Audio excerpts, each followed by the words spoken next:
me see you Bitcoin. Like you guys said, I'm Wyatt. I founded Facilic Wealth Management. We focus on bridging the gap between traditional financial services and Bitcoin financial services. And then project I'm arguably most proud of is Space Denver. This is a member-run and operated Bitcoin citadel, very similar to the likes of Bitcoin Commons, Bitcoin Park, right here in our backyard in Denver. We've been blessed with a beautiful building and a fantastic community, so really encourage anybody to check that out. Excited to be here today because I've been wanting to talk about this topic for a while now. Two things I'm very passionate about, Bitcoin and urbanism. So we will get started here with inspiration. So I want to take an introspective look at our built environment, specifically in and around US cities, and how Bitcoin can rejuvenate urbanism in America. I believe, like many, Bitcoin is a tool for social change, just as much as it is a tool for financial change. And I just love cities. They're a passion of mine. I'm a hardcore YouTube city planner, total amateur. But for the sake of this presentation, I want us to take a step back and take a little bit more of an esoteric approach to how we think of cities. And we've kind of gotten away from this specifically in America, but fundamentally, cities were a means of organizing people centered around people. They are engines of culture, technological advancements, markets, and for that simple reason, that is where people are, right? So we're going to start by taking a look at the current state of our built environment. And so to set the stage here, I want to give the audience some tools to work with about what makes a good built environment. So for starters, you need to prioritize people, which sounds intuitive, but as we get into it, we'll see over the past, 100+ years, specifically in the West and in America, people have not been prioritized. So we need to build things that increase our quality of life, things of beauty, things that foster community, third spaces, things that prioritize health, density, parks, tree-lined boulevards, beautiful art, that sort of stuff. So starting with public enemy number one, car culture. Car culture is the intrinsic idea that as a car is needed to get anywhere. In the United States, we prioritize transportation by car drastically more than any other type of transportation. This graph here is government spending on transportation infrastructure. And as you can see here, highways blow out every other means of transportation. And the American car owner is held captive by a single means of mobility. And we become conditioned to think this is just the status quo. Well, what is the result of car? It's the hollowing out of our urban cores. On the left here, you see Kansas City. In 1955, we have a dense urban core with a vast amount of streetcar networks. And then on the right, we have Kansas City in 2014. Pure destruction. We hollowed out the urban cores by bulldozing economically viable land to be replaced by surface parking lots and highways. As you can see here, the two downtowns overlapped. You can kind of follow with my mouse, but just one look at the amount of land destroyed for the highway alone, and then you can kind of see like some green space around the highway. So we can just see that, Kansas City itself has been specifically choked off by highways. It's surrounded by highways on all four sides of its downtown. I lived in Kansas City near downtown for a couple of years, and it's very apparent, you're walking on a sidewalk in a nice neighborhood, and all of a sudden you have to cross on the bridge, a loud, noisy, smelly highway to reach your city. It's perverse, if you ask me. This has left many of our cities around the country with urban scars. This picture is Spokane, Washington. The red is surface parking, and the purple are parking garages. Anything stand out with what's wrong with this? So I want to take an audit of what's happening here. So we're bulldozing the economically viable land, such as homes, businesses, churches, third places, to build highways and parking lots. And we've reduced some of our greatest resources to pits of asphalt. You can go to almost any city across America and find an abandoned urban core after 5 p.m. People drive from the suburbs, they park in these surface parking lots, they go into their office buildings, come 5 p.m., they leave the urban core, they go back to the suburbs, and we're left with a bit of an asphalt ghost town. Public enemy number two, NIMBYism. NIMBY is an acronym for not in my backyard. And it's a pollutive mindset many degrowthers share. The whole idea is that they block new development because how dare a train stop or apartment building be near my single family home? I refer to these people as D-cells. This little comic here, the NIMBY's inaccurate because they don't want development in their front or side yards either, which encapsulate how these people think. And so this is a social movement aimed at using the powers of the bureaucratic state to skew markets. Many of the times there's economic and social incentives to build something like a train stop or an apartment building next to a train stop. But central planners and landowners have outsized power in these efforts, and they ultimately end up killing any sort of new development. Now, while the libertarian in me thinks that they have landowners have the right to advocate for their own self-interest, the Christian capitalist in me thinks that this is a really perverse thing to do to be against growth and to be against progress. So it's like I'm a millennial. That boomer that owns his house, has owned his house for a long time, thinks it's inappropriate for new housing for myself and my family to be built so we can live in cities and share many of the same experiences they have. And Boulder, as we're in, is an unfortunately blaring example of the NIMBY movement. We have central planners that work with farmers on the edge to restrict the borders of the city, and then they work with landowners to prevent high density housing in the city. I believe there's a certain height requirement, a couple stories here, 4 or 5 stories here in Denver, that blocks high density housing, leading to the insane cost of housing in Boulder. So I want to start forming the picture of how this movement, central planners, skew free markets. Next, we'll look at the current state of our social fabric. Now we'll be transitioning from how the built environment impacts the social fabric and how those two are explicitly linked. Central planners. I hate central planners. Most common central planner we refer to in Bitcoin is the Federal Reserve. We're decentralized folks. We do not see the same way, we do not see the world the same way these people do. How many of you guys are familiar with zoning? Familiar word? Yeah, a couple hands, nice. So zoning, in any sort of central planning, they think they can perfectly plan and allocate how resources should be used. I call this the central planner effect.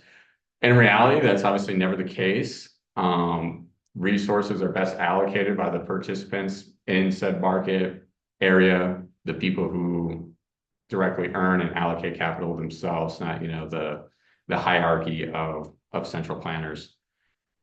So it's the specific municipality and the people who live there that bear the brunt of central planning egos. And this is just a map of like what I mean. So here, yellow is like single family housing. This red here could be industrial. This purple could be mixed use development. So you might be able to have like a dress shop and a home next to each other.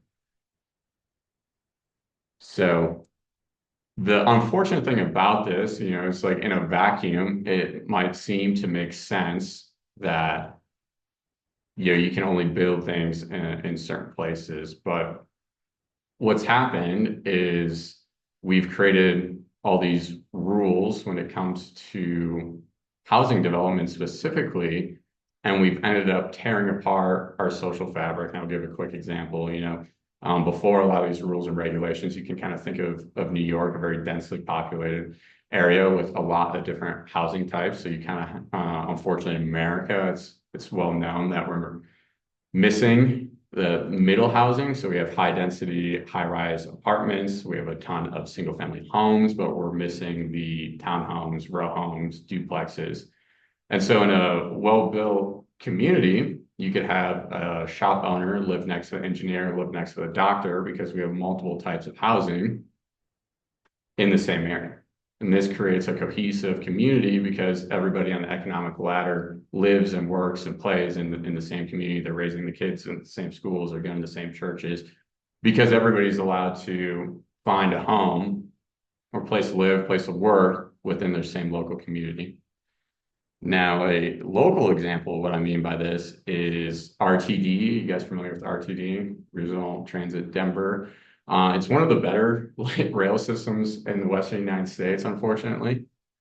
And it gets clowned down all the time because it was built as a commuter rail system. So what does that mean? It's like at many RTD stops, and you'll notice this as you drive around, you'll see parking garages and surface parking lots. And it was meant for people to drive from their homes to a train stop and get on the train. Well, that's not how I would design a good transit system. It's definitely you need people next to train stops to facilitate the movement of dense population centers. And as a result, RTD ridership, especially after the pandemic, has plummeted because the system doesn't actually work like how it's intended to. It's kind of perverse to think especially on the weekends, or you're doing something other than work and to get groceries, that you would drive to a train stop and then take a train to your destination.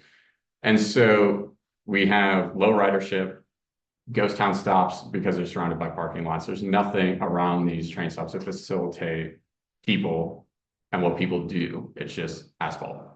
And so they're just now starting to rezone some of these parking lots. So it's like zoned as parking lot. You can only build a parking lot here. And they're just now starting to rezone some of these things. So it's like, okay, fine, you can build an apartment building next to the train stop. Thank you for your permission. Sprawl. This picture here is before and after of Maricopa, Arizona. This is the suburban movement. You see farmland taken over by single family homes. And what we're doing here to kind of bring it back to the urban core is so we bulldoze cities for highways and parking lots, which equates to a transitory concrete wasteland where no one lives or interacts with each other because they get in their car, get on the highway, and go back to the suburb.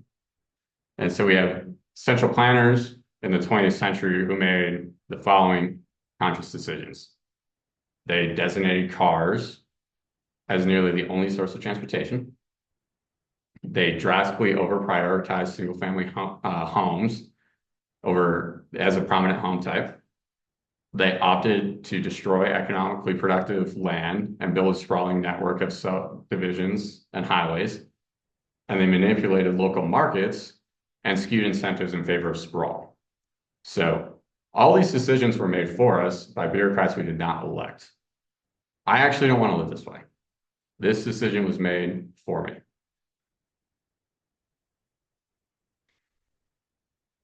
So what is the effect of these kind of central planning decisions? Well, antisocial behavior. This graph shows that 68% of commuters, workers 18 and older, drive alone to work. And so people isolate themselves in their steel boxes for 2 hours a day as they commute into the city, completely devoid of any sort of community interaction. They leave the urban core abandoned and go back to their box among the boxes, and in order to completely avoid again of any sort of community action. Not my cup of tea. So I'm going to play a video here. This is by Doug Burgum. This is the governor of North Dakota. Can I play the video here? I just clicked the link. I converted your slides from PDF to slide deck, so it might Hopefully that links still. I don't know if it's live in this view. It's like you got it. Oh shoot, yeah, it's try clicking on video.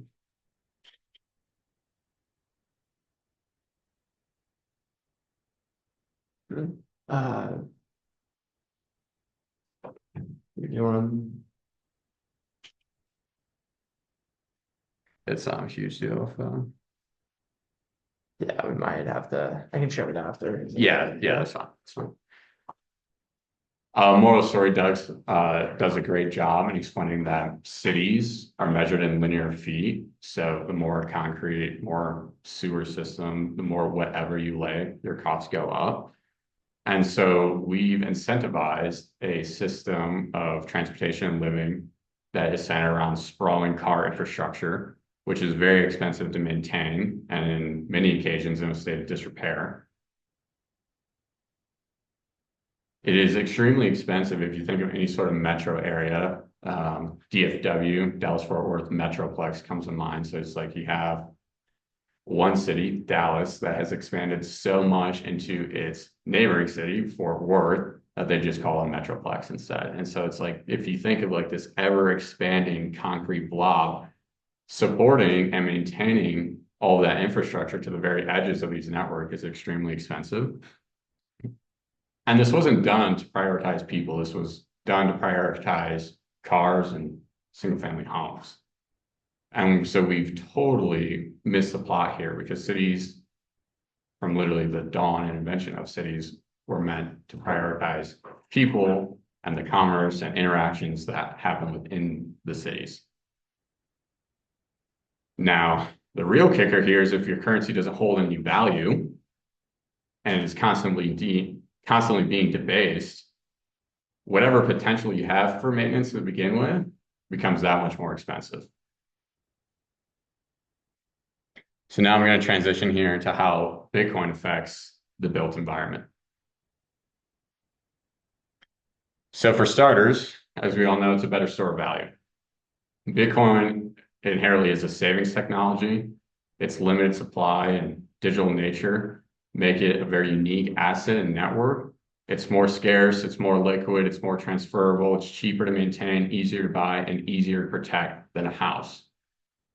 As I'm sure you guys know, houses in America are Americans' main store of value. This is where most families' wealth are stored in their single family homes. And this isn't supposed to be the case, right? Houses are a utility. They're not a savings technology. This graph here, published by the St. Louis Federal Reserve Bank, shows the average home price in America. I started at 1971 because we know what happened in 1971. And so it went from like $60,000 to over $500,000, right? And so the people who have owned homes for a while, have witnessed this price appreciation. And Jeff Booth has a great line. He's like, when the money isn't scarce, it will flow to scarce assets. Well, land is inherently scarce, right? And so when you and your spouse and your two kids want to buy a home, this is why you have to compete with BlackRock to do it, is because the money isn't scarce, they're smart, and they're trying to allocate their capital towards scarce resources. Now, bring that back to the planning. We know that homes have become scarce resources because we have central planners that tell us when and where we can and cannot build.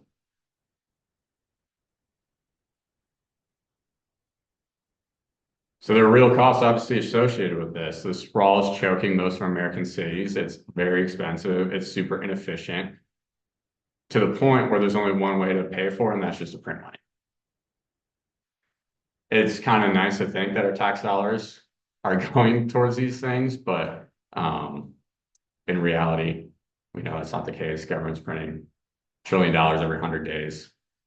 All that printed money ends up going to fund state governments, local municipalities, because the tax base isn't enough to maintain the sprawling and ever expanding infrastructure. The cherry on top is cars with depreciating assets brought predominantly with debt. So you're getting the double whammy here.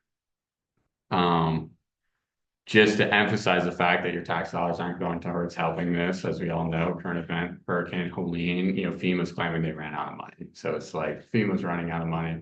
You think your local municipality actually has the money to maintain this highway network? And I think it's important here to recognize that this idea of car-centric development is less than 100 years old, right?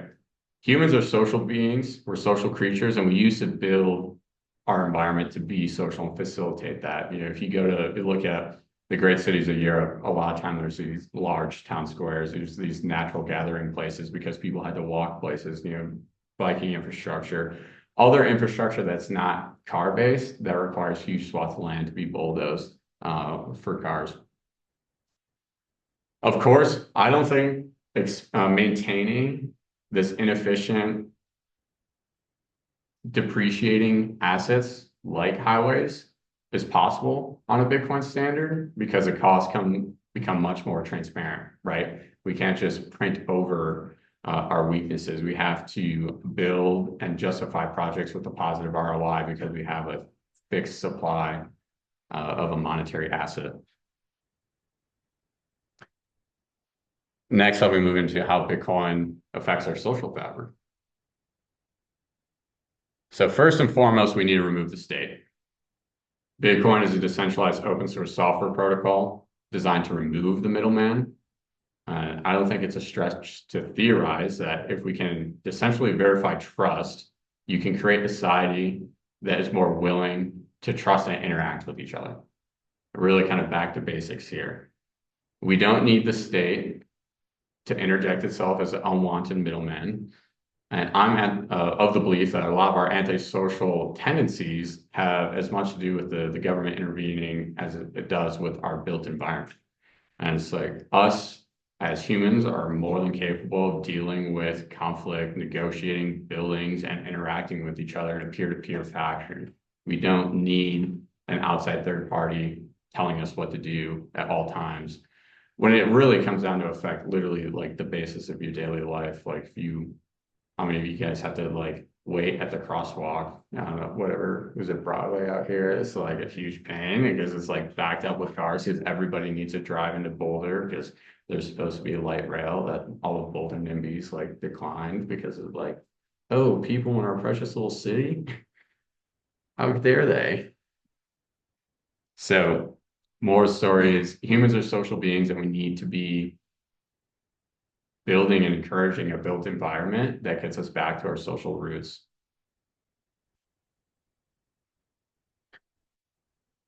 Lastly, Bitcoin, I believe, is going to help us restore dignity. These two fountains are in the same city. Which one do you think is the new one? Well, we live. I think that's embarrassing and it's appalling and it's insulting. Uh, that's a great question. I don't know. I don't know. Both of these are in Vienna, Austria. I had to look up the story for the one on the left because it went viral on Twitter, I think in the spring when it was released, but it was meant to like signify 150 years of the spring water in the city. And so what did the local municipality do to reward and create a dignifying environment for its cities? It laughed in your face. Whereas, so this is like just a perfect and beautiful example of like our high time preference society denominated with fiat dollars that are constantly getting debased versus the low time preference option, which was in a more sound money standard when we used to build beautiful things. And so fiat creates a skewed high time preference incentives that we should just frankly not tolerate. And when our economic measuring stick meant something we built was beautiful. Bitcoin is an unmanipulable measuring stick and it is verifiably scarce and supports low time preference behavior. So you're more willing to put in the time, you're more willing to put in the craftsmanship to build something beautiful because you know how much work it took to earn that capital and then deploy that capital as opposed to just creating more capital at the push of a button. And so if we're in a beautiful environment, you guys know, you go into the Flatirons, like that's inspiring and it invigorates you and gives you a sense of being your best self and to love your neighbors. And so I believe it's only on a Bitcoin standard that we can truly rebuild our cities and our culture. Thanks for coming to my TED Talk.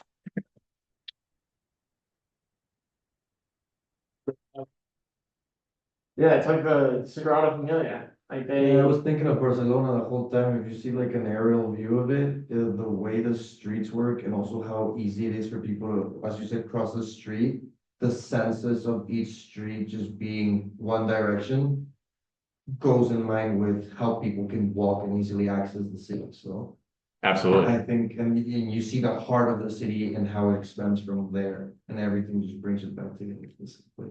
No, I'm so happy you brought that up because Barcelona is a beautiful case study. We went there on a honeymoon last summer, and so it is laid out in like a notorious, like it's almost like a perfect grid system. And what they've done is they call them super blocks. Yeah. And so it's like if you have like 4 to 6 blocks, like you can only drive on the outside. So that means all the streets on the inside are maybe buses, but it's predominantly meant for people, pedestrians. You can walk, you can actually And like you have all the shops underneath exactly, and you the see living spaces and everything, so it just makes everything so much easier. Like you don't have to grab. I lived there for 2 years, never used a car. oh, that's fantastic. Yeah, I mean, it's so cool compared to living in Texas where I grew up. Okay. Completely different. No, you're absolutely right because environments where people can interact with each other on like a human level, so that's like literally just walking, you have much higher economic activity. And there's a lot of studies on this. And it's like, how many of you guys have been to Vail?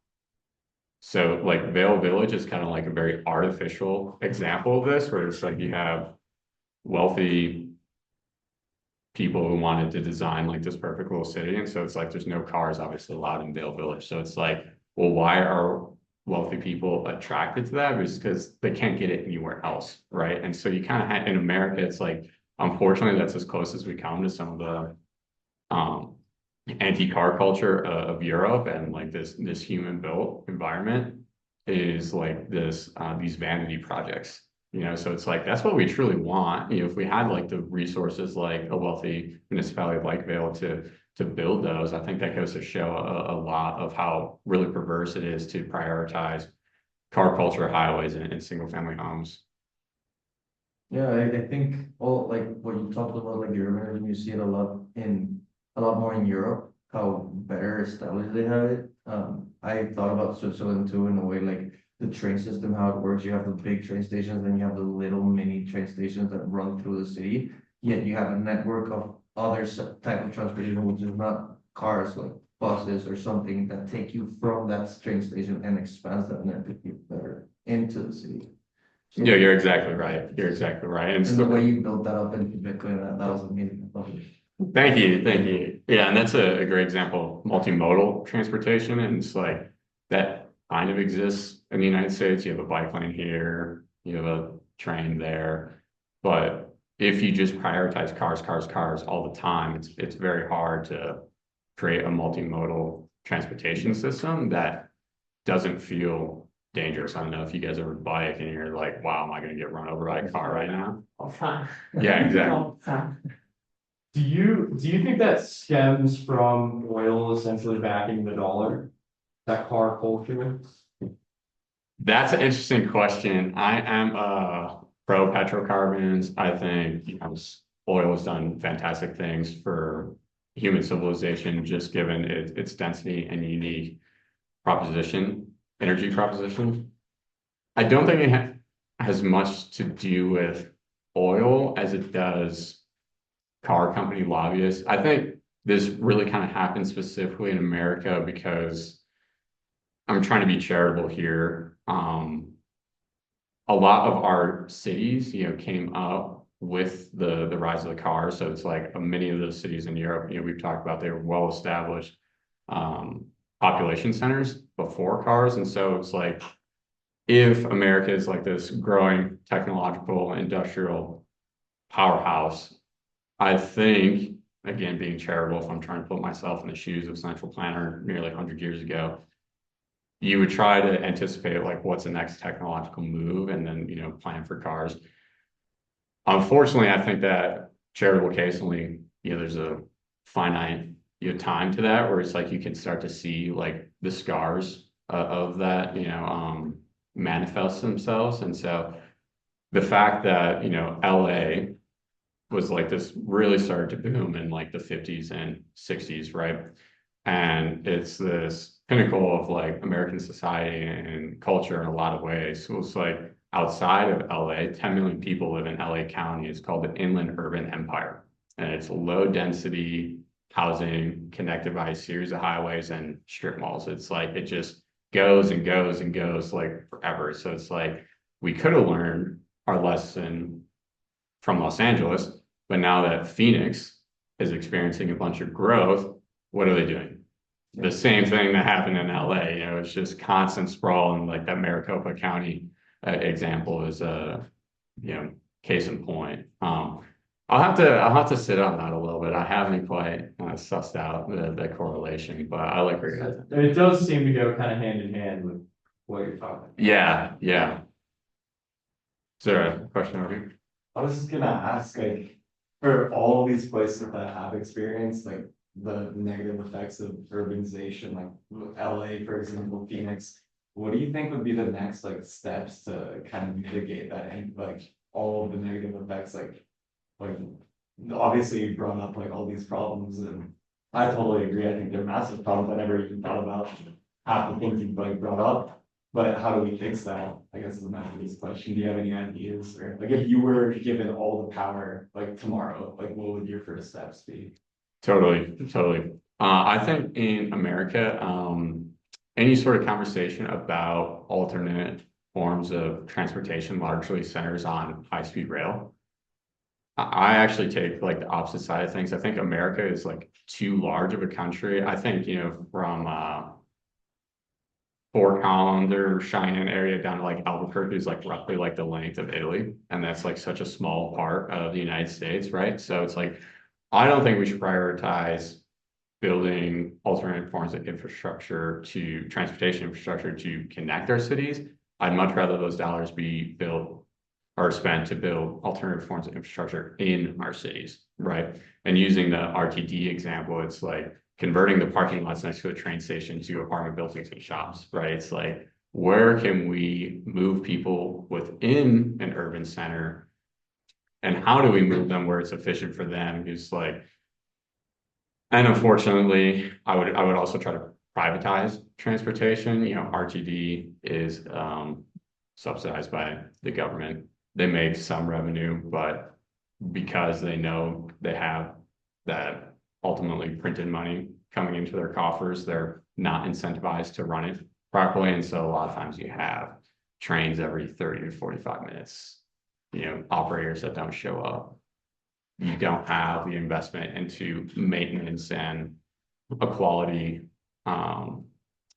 riding experience, right? And so it actually is an example of this. It's called Brightline. It's a new high-speed rail company in Florida, and they're actually just opening up a line from Los Angeles to Las Vegas. And you can go on their website, and it's like they have these beautiful train cars with bars and luxury seating. And so it's like people want to experience these things, but then, it's like, Audi and Mercedes, like building these beautiful, luxurious car experiences that people don't experience with other forms of transportation. So I would definitely start with building transportation systems in cities, facilitating the building of shops and housing around the transportation systems, and then privatizing the transportation systems. Anytime. I'm from Dallas. I just remember for years, ever since I was like in middle school, I read articles about them building a high-speed rail that would connect Dallas to Austin. Yeah. Austin to Houston. And it's just amazing that hasn't come to like fruition yet. And it's It's also happened here. There's the rail still up in Boulder. The rail system from Denver was supposed to drive all the way up here, but they stopped the plan with already like the beginning of the building this infrastructure for it. So it's, yeah, also I was thinking about what you were just saying, the cost of transporting people here. Like if I've been wanting to, just for the sake of old times, take the train somewhere, but I see the prices for it and it's ridiculous. It's not like, it's not efficient as it should be. Like I've taken the train in Japan, I've taken the train all around like Europe, and it's really affordable. It's really something for everyone to be able to do. And here in the US, it doesn't seem the same way. So I think that's also a big factor of why people don't, we don't build that demand either way. Right, You know? right. And yeah, you have the demand. To go on like that, like what you said, like our economy kind of incentivizes people to borrow money to buy this depreciating asset so they can travel, which is that's kind of inherently fucked up. It is, It's like, it is. that's not right. Like, yeah, traveling should, I mean, transportation should be a lot cheaper and a lot more accessible, but now you're forcing people that might not be having this source of income to buy this asset that is literally gonna be worth like half its value in 5 years. That's, Totally, yeah. totally.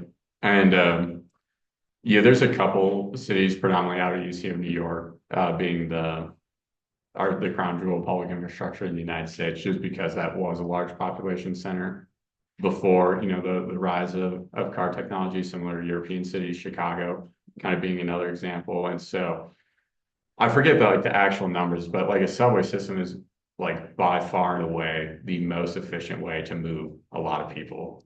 And so, and then, you depreciate from there. It's like streetcar networks, buses, and then cars are by far and away the least efficient. If you ever go to a concert or something, it's like huge bottlenecks because there's like these large vehicles with two people inside them. So it's like, it literally makes no sense if you're trying to move a lot of people that one, you do it via car, and then you would destroy the land and neighborhoods and communities those people want to go to facilitate them getting there by car. Yeah, I think in Booth's book, he talked about just, he put some statistic that like the amount of time you actually spend using your car as a utility and like over your lifespan is like very low. Like a lot of times it's sitting in a garage or in a parking spot. Like the time frame, like, I mean, obviously a long drive, that's one thing, but like just going commute back to work, realistically, like this doesn't even take up a majority of your time. Like it's just that you put so much money into this asset that doesn't really honestly provide you that much utility at the end of the day, besides like transporting you, which we could have better ways of doing it. And I agree with you what you said like about community, like you would be much more socialized than, having to get on the train, maybe see the same person on the train every morning or on the bus, and it's just like that does bring an inherent like community that we are lacking. Absolutely, absolutely. And it's like, your proverbial neighbor, somebody that you don't actually know or live next to, but they're in your community. And like you said, oh, and if you're seeing that person regularly, like on a train, like that never happens in a car, right? And so you just kind of like subconsciously that person being part of your community is just erased. And so if you play that over, decades, I think that has a little, why I wanted to emphasize like the social fabric aspect of the built environment, because it's like our transportation system, predominant transportation system, does not facilitate those, interactions, spontaneous interactions. Yeah. Also too, Macy's coworker, we did the math the other day. She lives in Broomfield, commutes to South Denver, and she ends up spending like at least 2 hours of the day in the car, and ended up being over like 700 hours a year just in the car commuting, right? And so, at least on a train, like you could be on your phone, laptop, reading a book. Like there's so much productive time that is eroded from our lives because of our transportation system. And just think like what you could do with 700 more hours in a year, let alone multiple years. And so it's like that's time being taken away from family, any sort of hobbies, building anything of use. It's like it's just completely evaporated. And spent literally in your car doing nothing because you have to drive and probably have road rage and you're getting angry, and then you're resentful because you're spending all this time in the car and you're not spending it with your family, you're doing what you want to do. So a lot of these perverse side effects like end up building up over time. 700 hours is just over a month out of every year. Right? It's like, so you're starting your year with 11 months. It's crazy. Also, this might be kind of outside the scope of your argument. Um, but public transportation here in America is, I feel like, so much more dangerous than in Europe with, I mean, stabbings, shootings, whatever, violence. Do you think that could be tied to kind of our antisocial structure? Yeah, I've actually thought about this a lot. I would flip it on its head, and to Owen's point, I think there's kind of a elitist, like classist, like view in America on public transportation a lot, where it's like, oh, that's what poor people do. Oh, that's dirty. I think a lot of that has to do with just one, government's running these and not being privatized, and there's some skewed incentives over there. But I think public transportation systems, like their strength in numbers, right? So I think they'd be inherently more safe if more people took them. And then it also comes back to the social fabric of the community where it's like, yeah, I might not know this person or ever talk to them, but I see them on the train every day. And they don't try to fight me. They're not injecting heroin into their arms. So it's like, I think you just kind of create kind of these, like kind of back of your mind, like relationships. Like it's not like a direct relationship, but it's like if that person was, in danger or confronted, like you would be more willing to help them because you kind of have like this, informal relationship with them, right? And you are directly interacting with your community. And so does that kind of make sense? It's like actually, Totally. flip that on I've its had head. experience. Like, that totally makes sense. Yeah. Cool. Yeah, I think you could even build off of what Nathan was saying and how you were talking about all the ghost spaces within cities from like parking lots. I would argue that that probably increases crime too, because like you were saying, end of the day, 5 p.m. you have people leaving, like mass exodus out of the city. It's like who's gonna take over like all of this open spaces, probably like, unhoused people, like like it kind of just like creates an environment that's more sketchy, like gives rise to more crime. I never thought about that before, but that would be really cool. absolutely. Because I mean, dense, like if you think of like a mixed use dense street, right? So you probably have some sort of shop on the bottom floor, and then above that you probably have apartments. And so it's just like one, there's like people there all the time.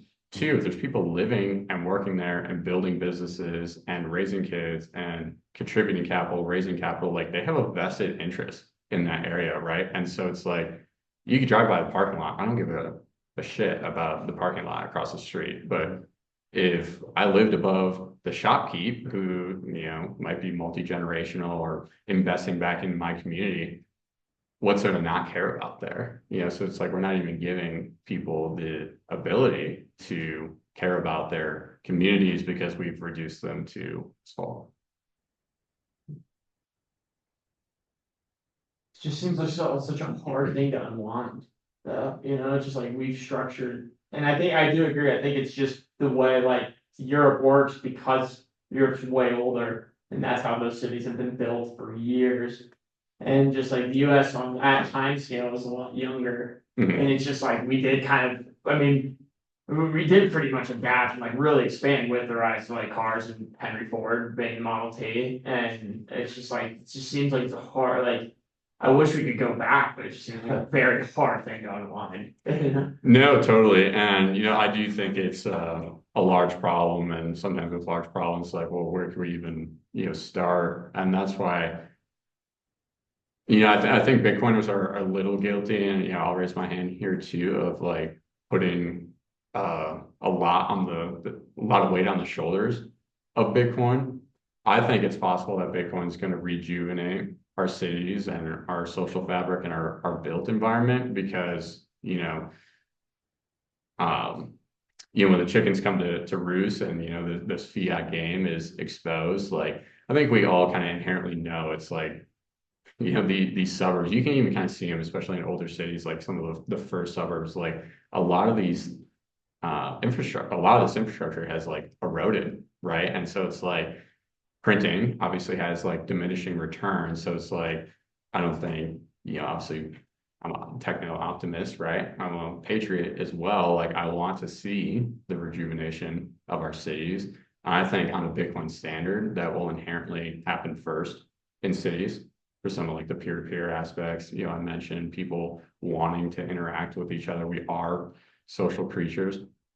And with a finite resource, we will be incentivized to build efficient systems of transportation, housing that will last not only for our generation and the generation after us, but the generation after that. And that's kind of, you know, prioritizing. We will just live in a high time preference society. And I think a lot of things will just kind of flow innately with that, if that kind of makes sense.